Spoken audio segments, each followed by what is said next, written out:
everyone, I'm Miss Willow, and today I'm creating another mini dragon puppet. I will show you my process, and if you enjoy, please consider subscribing. First, I sketch almost a hand-sized drawing of one side of the face of a dragon. This can be any creature you wish. Then I trace over with a fine liner and fold the paper again to trace it again on the back to get an opposite-facing replica. So it's two pictures of the exact same, but facing the opposite way. Coloring is one of the best parts of creating this masterpiece. I do want to point out that I use cardstock paper. It looks like regular sheet paper, but it's a little thicker so that the puppet is safer from damage when it's completed. But this can't be a proper Miss Willow video without a little lunch montage. Get jealous of my soup! I spent a long time making it, and it's basically just leftovers.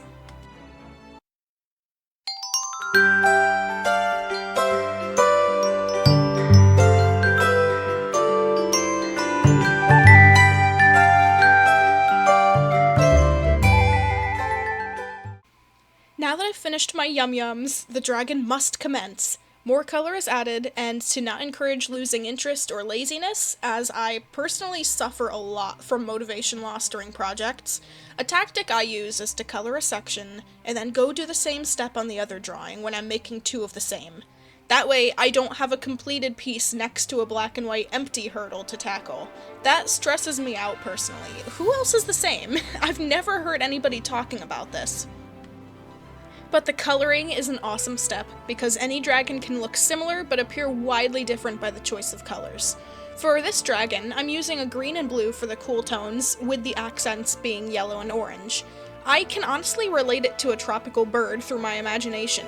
You can imagine where the dragon might live and what he might feed on. Colors speak so much to a story that it's incredible.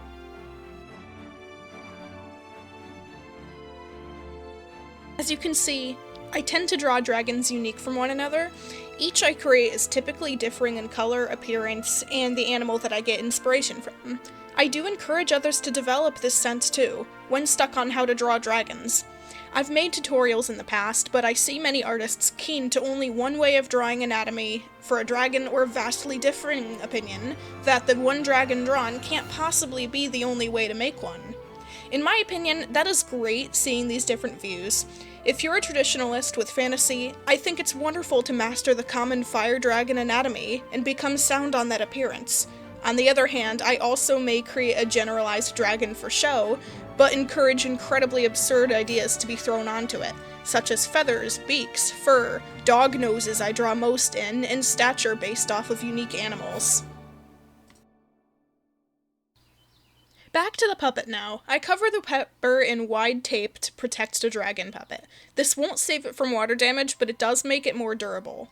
Then I cut out the pieces accordingly, making sure that I have drawn the bottom jaws detached. This is super important for assembly. If they were drawn onto each other on the dragon itself, you would end up having to cut through your drawing, and that just would be a completely scary experience.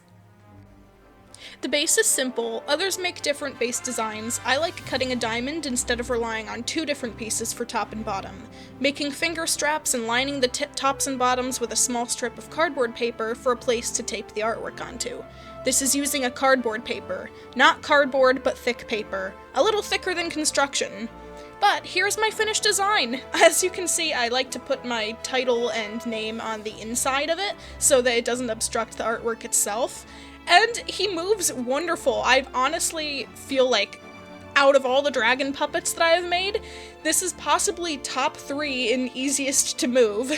I also like to sell a lot of my works on my Etsy shop, so if you are interested in seeing what I offer, I'll have a link in the description. Anyways, I hope you guys enjoyed, and look forward to the next video. Feel free to give me suggestions too. Have a great one!